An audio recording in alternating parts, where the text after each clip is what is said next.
ফ্যাসিবাদ থেকে আংশিক নয় পুরোপুরি মুক্তি চায় জাতি। ঢাকার লেডিস ক্লাবে ইফতার মাহফিলে এই মন্তব্য করেছেন জামায়াত আমির ডাক্তার শফিকুর রহমান। বলেন, সাংবাদিকদের কণ্ঠের পাহারাদার হবার নিশ্চয়তা দিতে চায় তাদের দল, তবে মূল দায়িত্ব নিতে হবে সরকারকেই।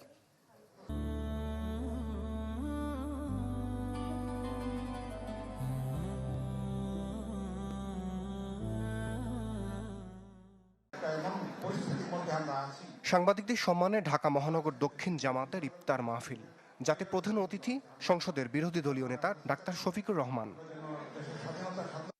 অনুষ্ঠানে দক্ষিণের আমির ও চাঁপাইনবাবগঞ্জ সদরের সংসদ সদস্যের অভিযোগ, গণঅভ্যুত্থান পরবর্তী নতুন বাংলাদেশের স্বপ্ন ভেঙেছে বিএনপি।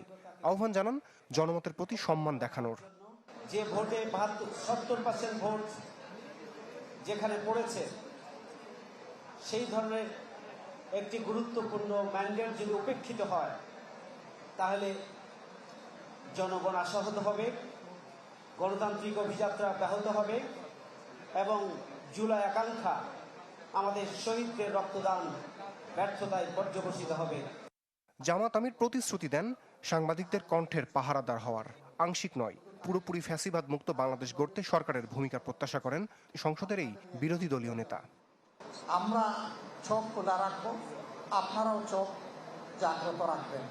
আমরা একসাথে এটার জন্য লড়াই করে যাব। যদি অঙ্গটা প্রপারলি ফাংশন করে, বাকি রাষ্ট্রের 3 অঙ্গ, সাংবিধানিক 3 অঙ্গ সোজা চলতে বাধ্য হবে। আর এই অংশ যদি ভঙ্গুর হয়ে যায়, ব্যর্থ হয়ে যায়, বাকি 3 অংশ অটোমেটিক্যালি 3 অঙ্গ ব্যর্থ হয়ে যাবে। আমরা সেই ব্যর্থতা আর দেখতে চাই না।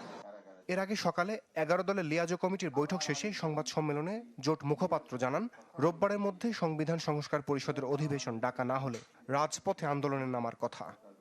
আগামীকালের মধ্যে যদি অধিবেশন ডাকার জন্য উদ্যোগ গ্রহণ না করা হয়, জনগণকে সাথে নিয়ে জনগণের সম্মান মর্যাদা আকাঙ্ক্ষা সমুন্নত রাখার জন্যই আমরা রাজপথের আন্দোলনে যেতে বাধ্য হব। এ সময় এক প্রশ্নের উত্তরে জোট মুখপাত্র জানান, সংসদে রাষ্ট্রপতির অবমাননা করা হয়নি, বরং তাকে জাতীয় সংসদে ভাষণ দেওয়ার সুযোগ দিয়ে জাতিকে অপমান করেছে বিএনপি। আমরা রাষ্ট্রপতিকে অবমাননা করি নাই, আমরা স্বৈরাচারের দোসরকে বরং বিএনপি সংসদে বক্তব্য দেওয়ার সুযোগ দিয়ে সংসদকে কলুষিত করেছেন, জাতিকে অপমান করেন। রমিজ হুসাইন, চ্যানেল 24, ঢাকা।